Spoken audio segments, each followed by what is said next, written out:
The situation in Tulum, Cancun and Playa del Carmen is very, very bad. In fact, let's start with this. Playa del Carmen is still without power.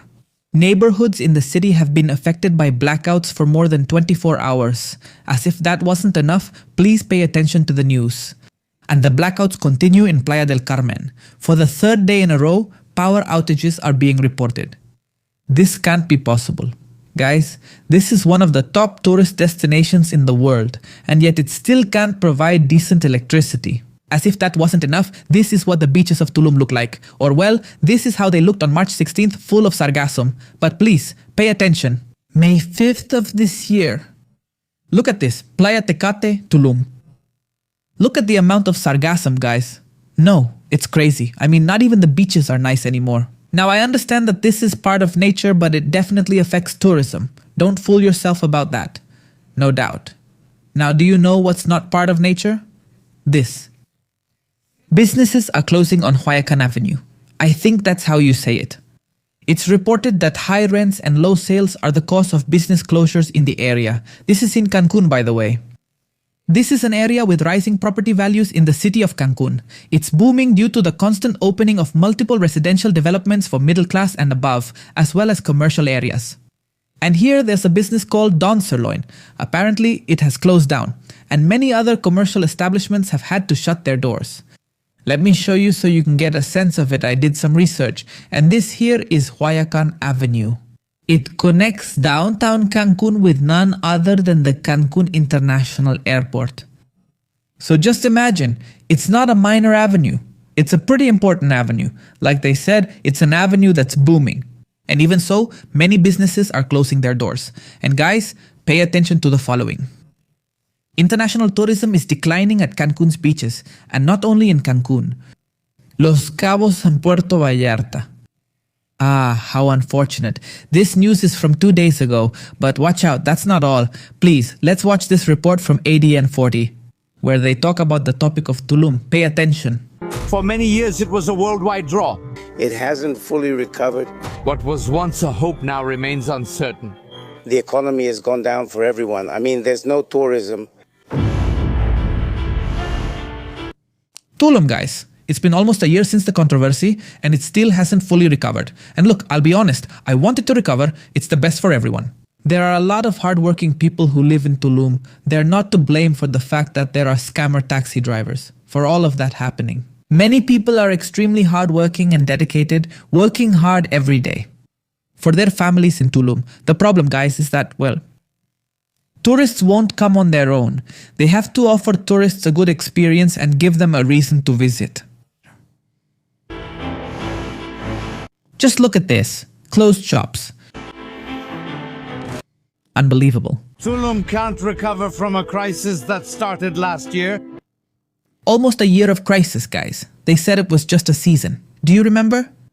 The fees are outrageous just to get into a place, especially to enjoy our beaches. Of course, look, one of the problems that a lot of these people don't understand is that international tourists go to Mexico mainly because, in their minds, Mexico is a cheap country, especially because of the exchange rate. They earn in dollars, they earn in euros, they earn in pounds, and they think, well, I'm going to go to Mexico, I'm going to pay in Mexican pesos, and it's going to be super cheap. And what do they find when they arrive in Tulum or Cancun or Playa del Carmen? Well, they find that many things are incredibly expensive, for example, taxis, and that's their first experience. I mean, the tourist steps into Cancun International Airport, and the first thing that happens is that they're scammed by a taxi driver. And look, the tourist isn't stupid. They realize that they're being scammed. They say it all started when Lopez Obrador insisted on building the so-called Jaguar Park in Tulum, which is run by the military. It ended up choking many people, and now we feel like we have a knee on our necks. Look, I don't really think that's the problem, or at least not the only problem.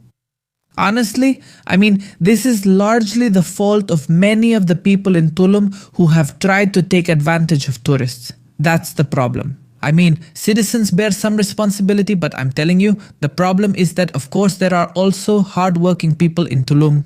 So that's why I say I want Tulum to recover. It's the best thing for Mexico. For the country. But guys, people won't come as long as these people don't learn. They diverted all the tourist flow over there. Nothing else either. I mean, total decline. The actual charge per person is this for domestic tourists. 310 Mexican pesos for domestic tourists to go to the Jaguar Park. 310 pesos. And this one is for foreigners. $25? But what is this? The Roman Colosseum? The Great Wall of China? Who says they're being overcharged? The entrance tax is 900 Mexican pesos. Well, who do they think they are? Look, for example, if you want to go to Singapore, Gardens by the Bay, those famous beautiful trees, right? The Gardens by the Bay. Guys, it's free. So just imagine, it's free.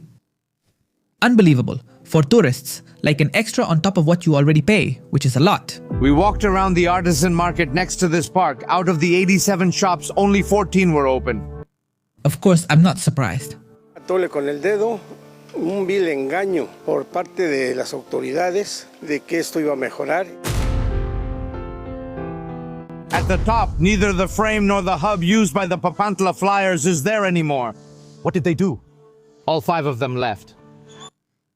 Of course, that's normal if no one tips them. Guys, come on. Anywhere in the world, would you pay $25 to enter an attraction? One like this. It's crazy. Any tourist, even if they come from London, England, will see that and think they're being ripped off. Regresaron a su tierra, justamente. Of course. Of course. Any candidate going on about Morena shouldn't count on us. Just imagine. We toured downtown and the tourist area. Some hotels were closed, businesses empty, and places for rent.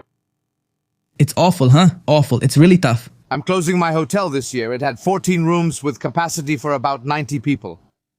This guy is closing his hotel. I mean, he went bankrupt. The change we did see was 2 new accesses to the public beaches, packed with Sargassum. That's the problem. But look, that's a seasonal issue. To be honest, it's just a season. But guys, it's lasted too long, huh? Just look, I mean, if you go to Tulum, this is what you find. Well, this is March 16th actually. This is what you find. May 5th, huh? It's very close to the date. Just look at this, guys. May 5th. Would you like to go to this beach? Do you think this is paradise? No, no. And that's just from seeing the Sargassum. Imagine smelling it. Tremendous. Let's continue. It was sad that this Holy Week there weren't even 10% as many visitors from out of town coming to the beaches. A real shame. No. So the crisis is really serious. What? Edgar Galicia, Azteca Noticias? So the crisis is extremely serious in Tulum, guys. Very, very serious. I think Tulum, out of Cancun, Playa del Carmen, and the Riviera Maya in general, is the one that's declined the most. But the thing is, the image, the reputation, the credibility of Tulum is at rock bottom. Guys, Mexicans themselves hate Tulum. Just imagine that. Mexicans themselves are against Tulum. That's pretty intense. But anyway, let's see. Look. Restoring the image isn't impossible, but there's a lot to do. If they do nothing, Tulum will end up sinking completely and become the new Acapulco. That's what's going to happen, you know?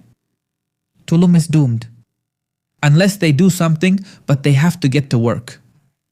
They have to treat tourists, foreigners well.